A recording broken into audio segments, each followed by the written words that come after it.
Well, Bertie, welcome to the podcast.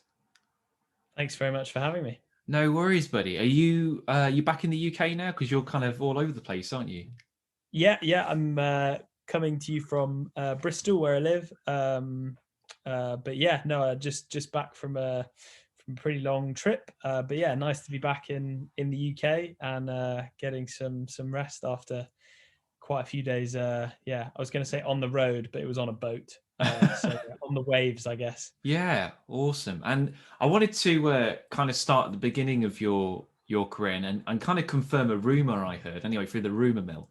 And basically, I heard that it was a wild photos where I didn't go to it, but I think you were doing a talk there and Steve Winter was doing a talk there, and you made like a kind of cheeky offhand comment on the talk, like, "Oh, Steve, if you need an assistant, I'm open," or something along those lines. And then afterwards, he was like, "Yes." Or is there any truth for that, or is that just bollocks? Yeah. Okay. So there's the I guess the most of it's true. Yeah. In Okay, terms of the words I said, it was different. So okay, yeah, okay. wild screen It was wild 20. screen, was it? Okay, right. Sorry, no, wild photos. Well, but It was. It back when was wild wild. photos used to be its own event, the Royal Yes. Geographic Society in London. Yeah. So yeah, I was giving a talk there along with two other young photographers about what it's like getting into the wildlife photography industry right at the Okay. beginning. And then that was sort of an unusual thing because most of the time wild photos is it has the top National Geographic photographers, people like Steve Winter giving talks.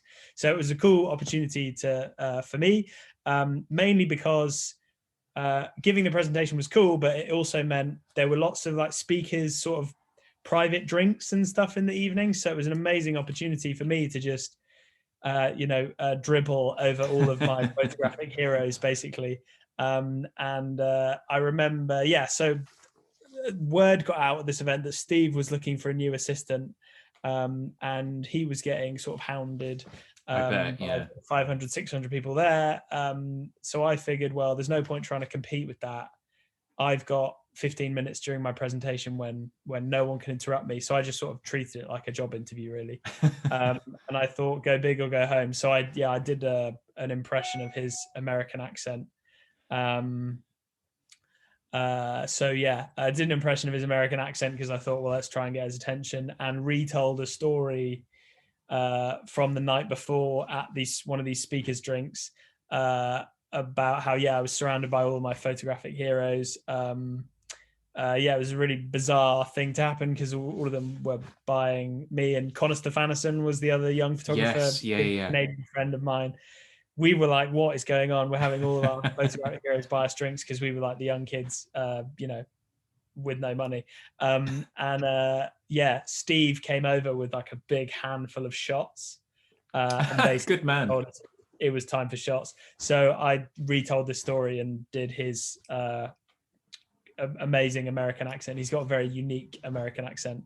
And fortunately, he found it funny. It could have gone down like a lead Yeah. balloon.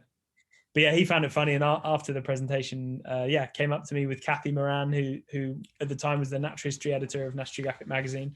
She's now the photography editor, they offered me a job, which was an amazing sort of Willy Wonka golden Yeah. ticket sort of moment, and I said yes, and that was how I started with Nat Geo.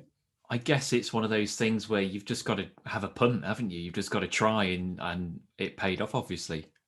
Yeah, and I mean, I think that often Nat Geo, parking that, I guess often people think of public speaking as sort of a skill that is not relevant to the wildlife photographic or wildlife film world. It's a sort of a different thing. But I've found it to be so important and so useful in everything from briefing guides in the field as to what you need, briefing teams, trying to win people over that you need access for, or at random photographic festivals trying to get jobs. Yeah. So I think, it's something that even though I can't grow facial hair and I've only been in the industry about 5 minutes, I get lots of emails because I present series for Nat Geo, have sort of a public facing profile. I get lots of emails from people younger than me saying, how do I get into wildlife film? And one of the key things I always say is get good at public speaking, because it is such a useful skill and will set you apart, because most people are terrified of it. I hated it early on in my career, and then I found when people gave me money, I appreciated it a lot more. So I got Suddenly you were really good at it. Yeah, it's one of those things like, oh, actually, I don't mind doing this now because I can have a beer and a kebab after or something. So just about afford it. So it wasn't too bad. And I guess not too long after, or not too long after, you got into wildlife filmmaking as opposed to stills, and you got the BBC camera bursary, didn't you? So I just wondered, what was it like receiving that, and do you think that really kind of gave you a push up in your career? Yeah, I mean that was an amazing, really cool opportunity, because how the camera bursary works is that you're every year the BBC, well, they're doing it more and more now. There's more and more opportunities for it, but it used to be that they hire 1 or 2 sort of young upcoming camera people, and they attach them to the next landmark series. For me and a guy called Howard Bourne, we were attached to 7 Worlds, One Planet, the Attenborough series that came out, was it last year or the year before? And I sort of signed up to it. It's sort of billed as a camera bursary where they're going to train you up on a bunch of kit, and you're going to be camera assisting most of the time, and then you might be given a punt on the odd sequence or 2 in the film. But I started, and the producer of the North and South America episodes, Chad and Hunter, who's an awesome guy, and I see as an amazing mentor. He had this shoot come up last minute for the series with Andean bears, spectacle bears, Paddington bear that lives in the jungle. And it was so last minute that he couldn't find a proper cameraman to do it. So he just had this, the new work experience guy. And that's slightly unfair because Chad, and all credit to him, he put faith in me and said, no, actually, you're not just the camera assistant work experience guy. I've seen your stuff. You can do this. And I was like, okay, I'll try. And it went really well. We had an incredible location because the assistant producer, Sarah Wally, had found this amazing location. We had great guides. Everything came together. It was a real punt, but everything came together. A lot of the times it doesn't. And that meant I came back with footage of an animal that's rarely seen, but loads of it, because we had this amazing setup. And I can fly drones. It was just at the start of drones becoming really useful, not just for shooting pretty aerials, but for telling animal behavior stories.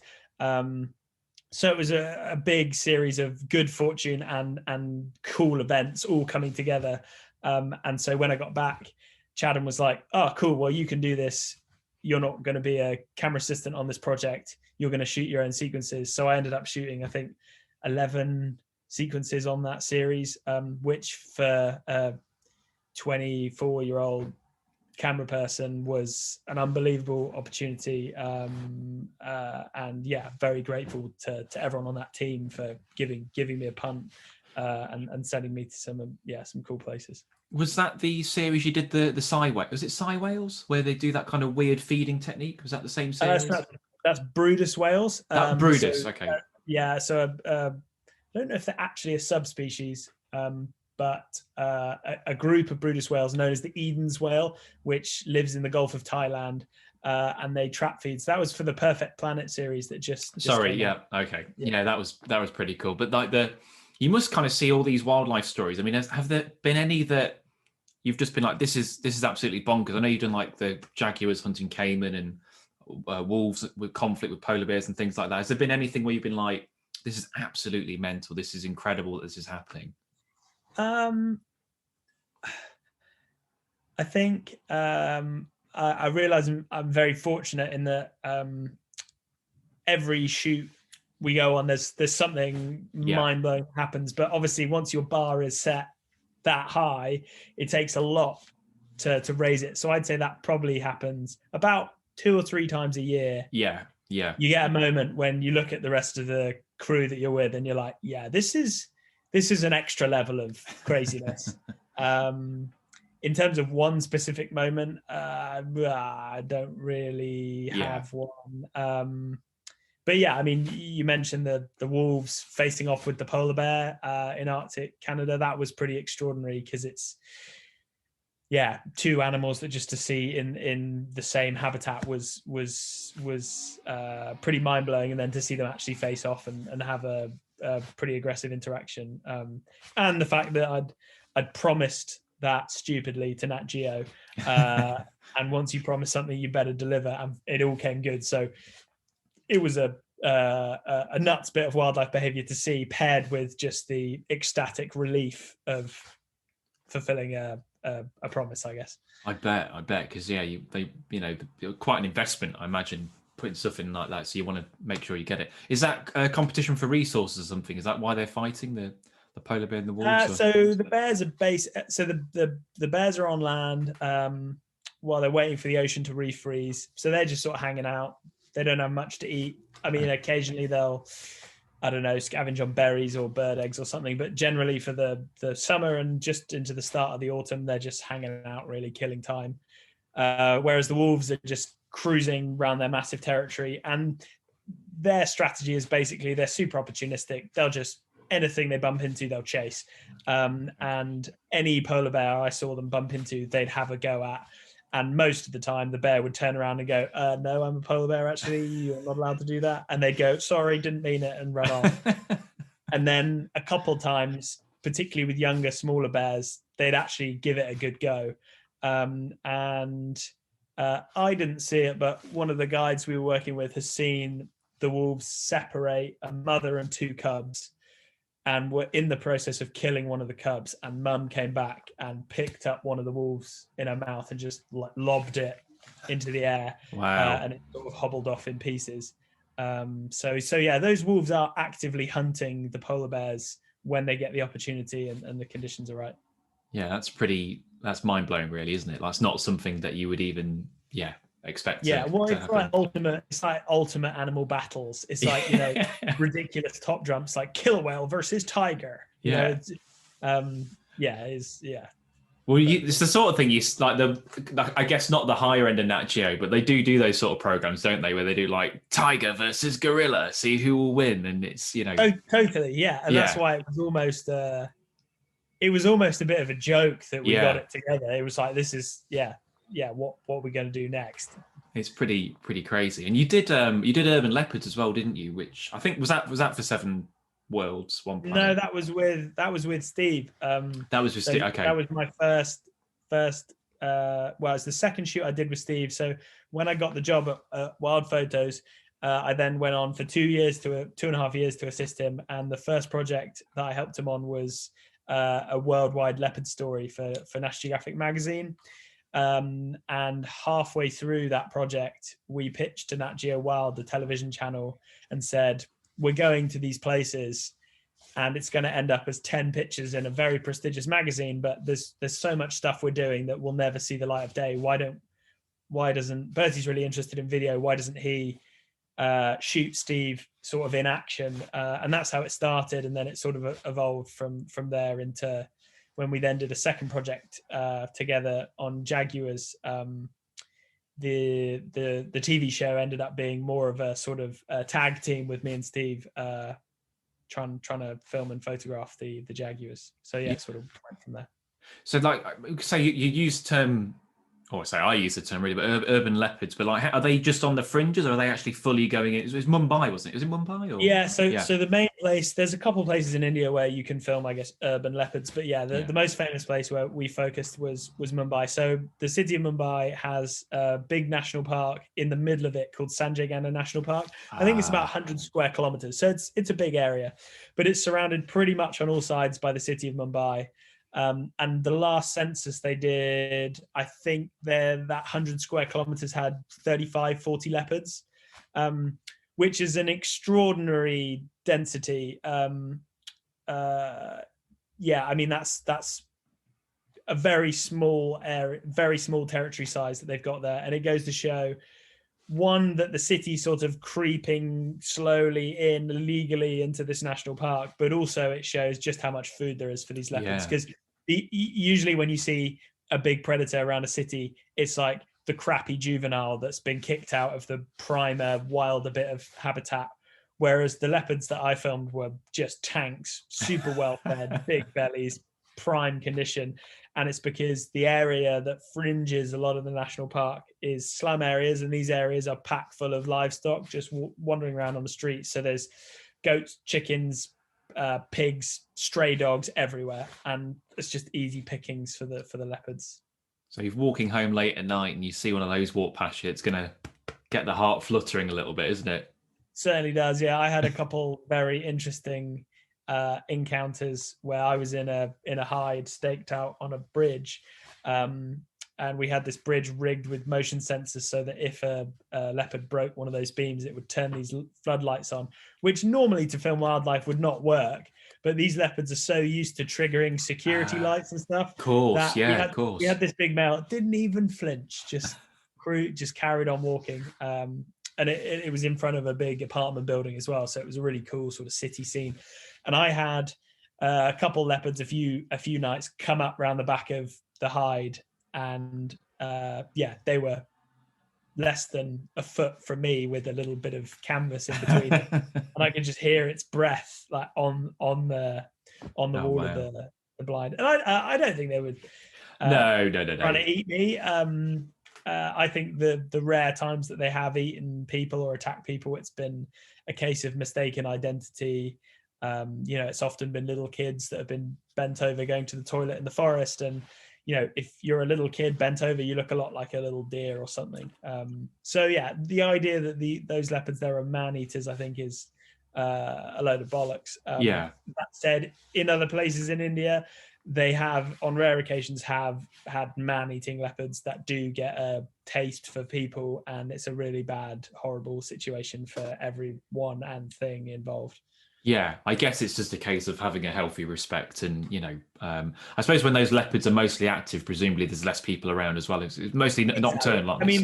Yeah, the leopards, like, their activity is like clockwork. They're super nocturnal there, okay. Because they know, they don't want to mess with people. They just want to do their thing. Yeah. And the other thing to say is man-eating leopards are usually created from bad situations where the local wildlife population has been decimated. Often it's after cats have been tranquilized and moved and then dumped in a bit of forest, and you think, oh, we'll just dump that leopard, away from people. But okay, it's away from people, but you're dumping it right into the middle of a bunch of other leopards that are super grumpy that there's this new kid in town. That leopard gets beaten up. It then is super desperate. Oh, look, there's a human, which biologically we're fairly useless unless armed. And it has a go to survive. Yeah, no, that makes sense. But of course, really the last year, because of the current situation, you've been spending a lot of time in the UK presumably as well. And I wondered, you filmed all over the world, seen all these different species, but is there a UK species that you've enjoyed working with, or maybe you'd like to work with? Maybe there's one that you haven't worked with that you'd really like to have a go at. Yeah, I mean, slightly embarrassingly, I grew up with British wildlife. That's why I'm interested in wildlife ultimately. But since sort of starting doing it professionally, I've filmed in the UK a handful of times. That's just where the contracts have been. It's been overseas, especially starting with Steve. He's based in the US and his stuff's overseas. So when the COVID happened and suddenly the brakes were put on any overseas filming for a good 6-7 months, everyone was completely down tools. I was saying I was stuck with British wildlife is the wrong thing, because that's why I like wildlife in the first place. And I get just as much of a kick out of seeing a peregrine falcon in the middle of London as I do a polar bear in the Arctic. I've sort of got to re-fall in love with British wildlife and meet some animals that I hadn't filmed before. And they've been wild. Like up in Scotland, I went up to film basking sharks, and they're the weirdest animal. And oh, awesome! That underwater encounter rivals any underwater experience I've had in terms of just seeing a really weird animal underwater. And also while I was up there, so in the Hebrides, just by chance on the horizon while we were looking for basking sharks, saw this big sort of murmuration of birds, and we went closer and it was thousands of Manx shearwater. And then about 200 common dolphins turned up, and then about 10, 12 minke whales turned up, and then 3 humpback whales, and all of those animals were smashing this massive sand eel bait ball. Wow. Which was unbelievable. I mean, yeah, I've been lucky enough to go whale watching in Antarctica and the Arctic and Canada, sort of the epic places, and that was up there, you know, in terms of, you know, biomass of big charismatic animals hammering into other ones. It was yeah, I mean, it goes to show that, yeah, British wildlife, you know, we've got a reputation for not having great stuff compared to, say, North America, but we've got some great stuff, especially when, you know, we give wildlife the chance to come back, rather than just destroy it, which seems to happen most places in the UK.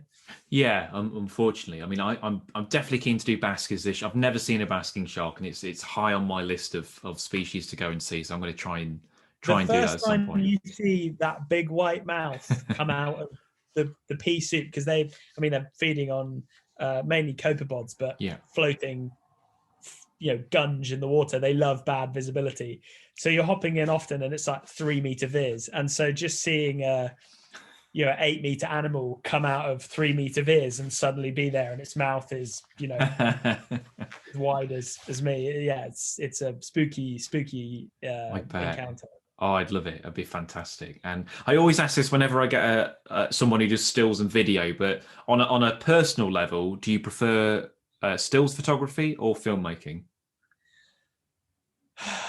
I've asked Charlie Hamilton, James this, and a few others, and well, I'll wait to see what you say, but they've all said the same. Yeah, what answer. did Charlie say? Charlie says he said stills. Okay, I guess he's he's gone from video sort of back to stills. Yeah, I guess. he's reversed. Yeah. I like stills in that it's, when I say a simple goal, I don't mean easy. I mean, it's a simple goal in that it's very focused. Yeah. Excuse the pun. Sorry, that was bad. It's very focused in that you're going to capture a single moment, and that's sort of it. And I like the purity of that. Yeah. That said, with video, I like that there's much more of a sort of, you're telling a really big story, and there's so many things going on, and you're never finished, which I guess is a good thing in one way, in that you can always be, you know, getting intro shots or cutaways or little random vignettes of other animals that you want to feature next to your sort of A character.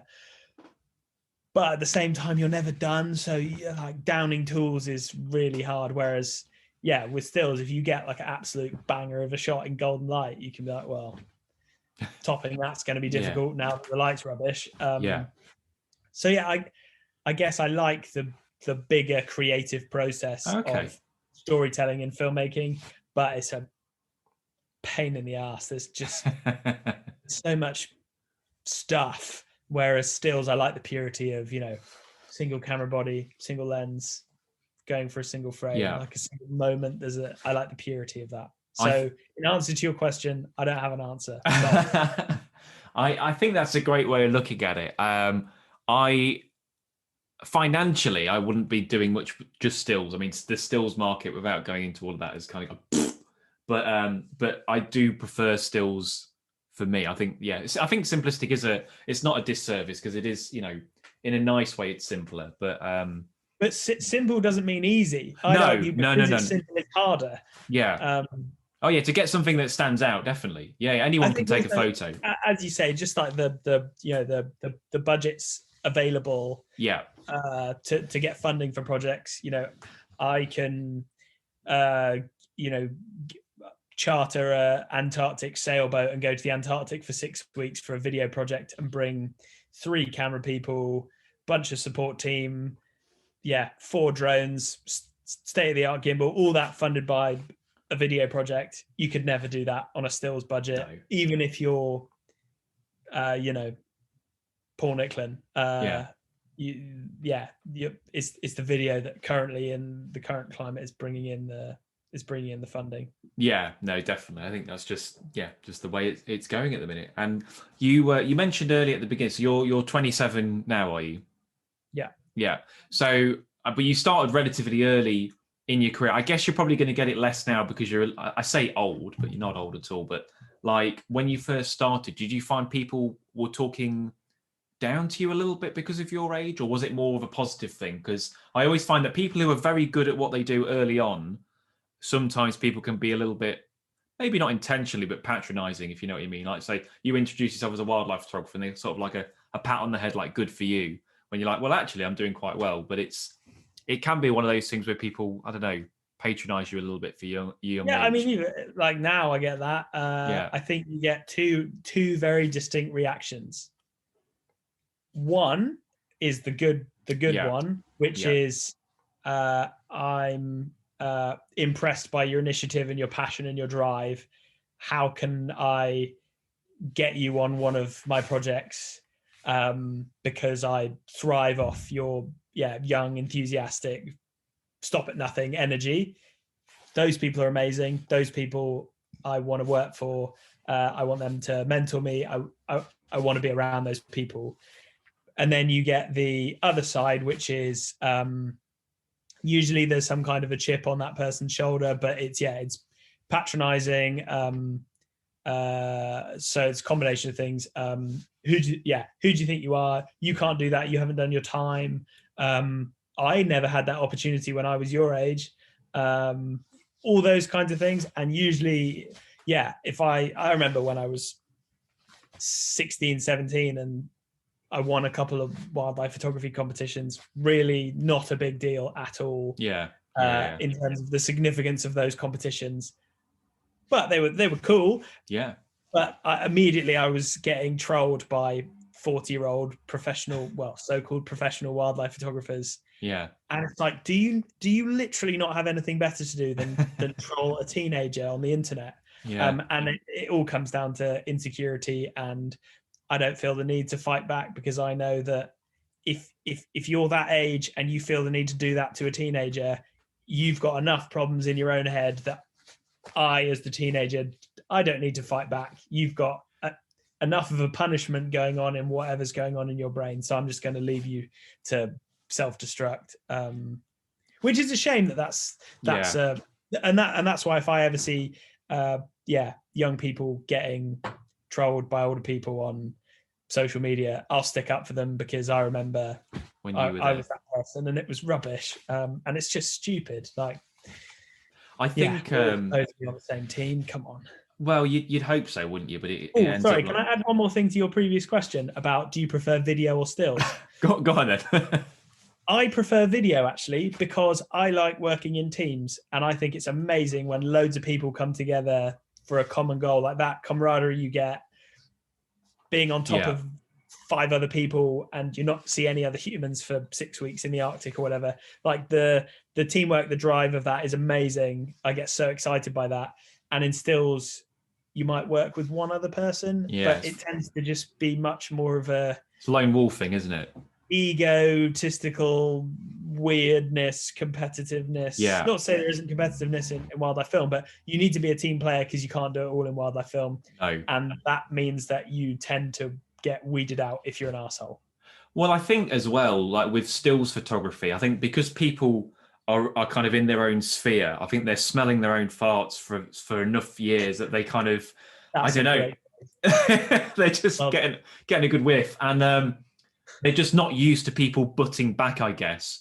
And I guess they kind of get stuck in their own little world. Whereas, like you say, with filmmaking, it is a team thing, and you've got to, like, if you are an arsehole, you're not going to last very long, or hopefully you won't last very long. You've got to have people skills, and you've got to have the art of the compromise. I guess with it, and an interesting point as well. I think when you say you don't engage back with these people, I think the best way to annoy someone if they are having a pop at you for whatever reason is to keep doing what you're doing and keep being successful, because that's going to annoy them way more than any kind of comeback, no matter how tempting it is to call them a cockwomble or a dickhead or whatever.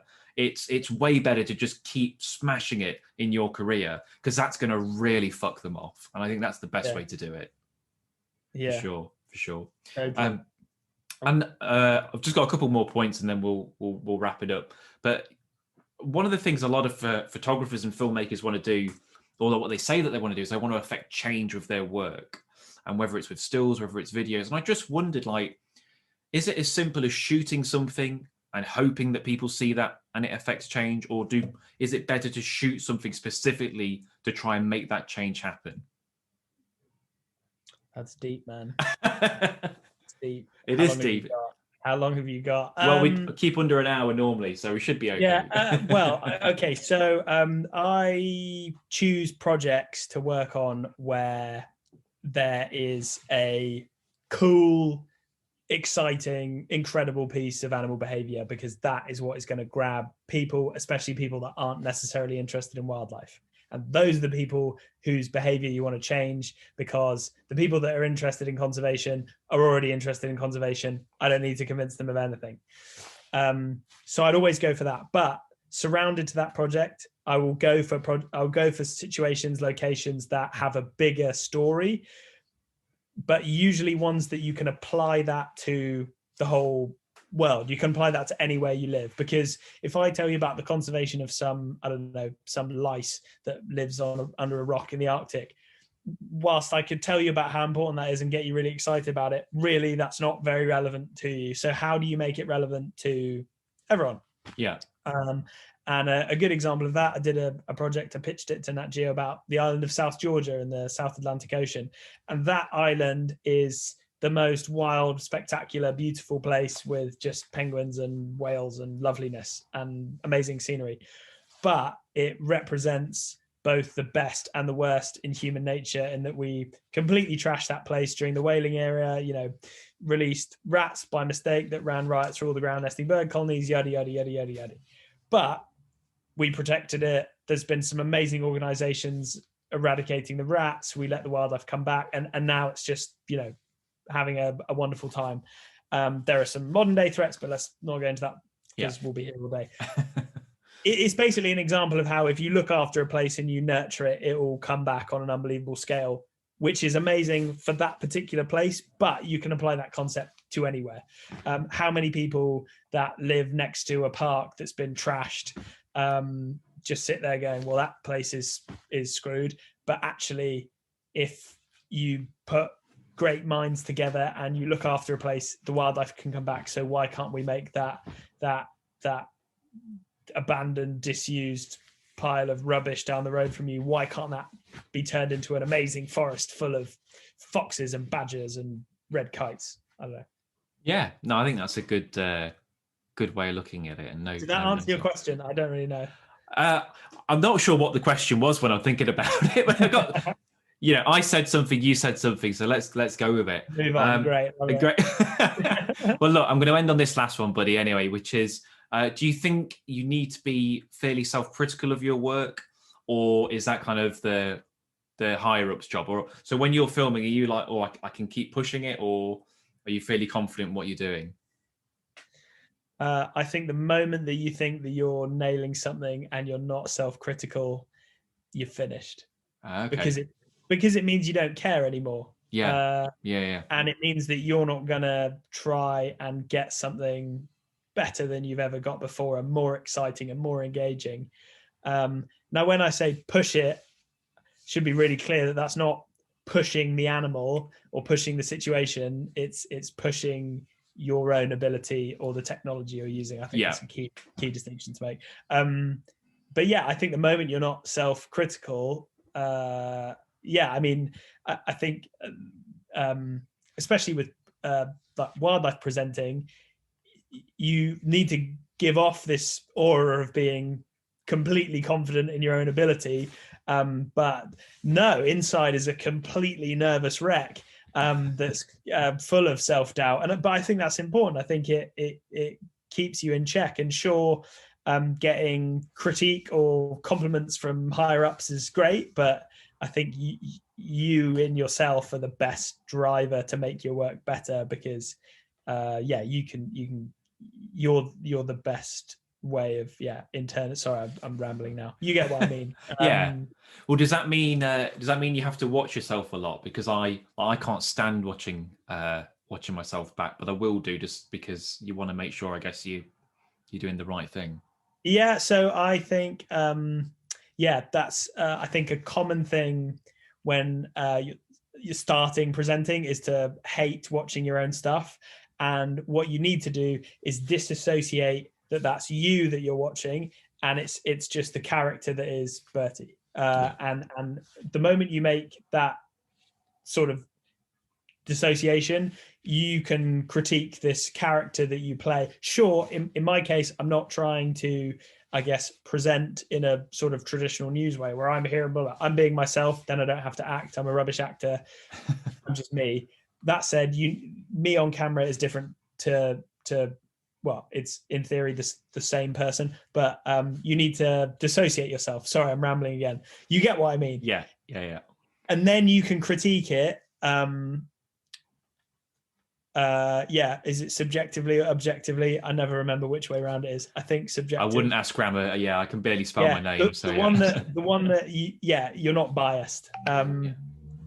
So yeah, I think that's really important, because once you can do that, then actually watching yourself is not a painful experience. I have to watch hour-long cuts of me talking about things, and it's not painful. It's just whatever. That's part of the job. I need to do that to make myself better at my job, and if I'm better, then I can get more people excited about the things that I'm passionate about, and hopefully inspire people to look after wildlife more.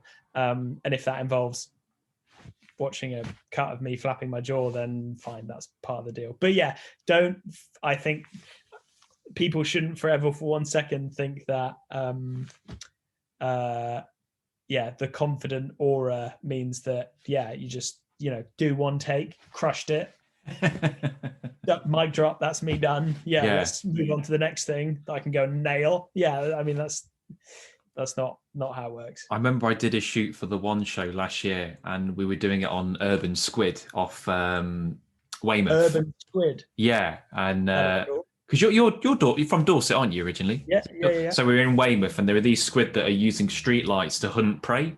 So they hide under the shadows and they dart out and are grabbing little mullet and whatever. And we had to film an intro anyway. So they just said, right, we just want you to walk along the beach, walk towards the camera, just introducing it and walk off. All right, yeah, no worries. And I'm terrible. If it's more than a sentence, I struggle a little bit, which isn't a great skill if you're trying to do presenting. But we did it, and eventually we did so many takes that I'd done a trench in the sand.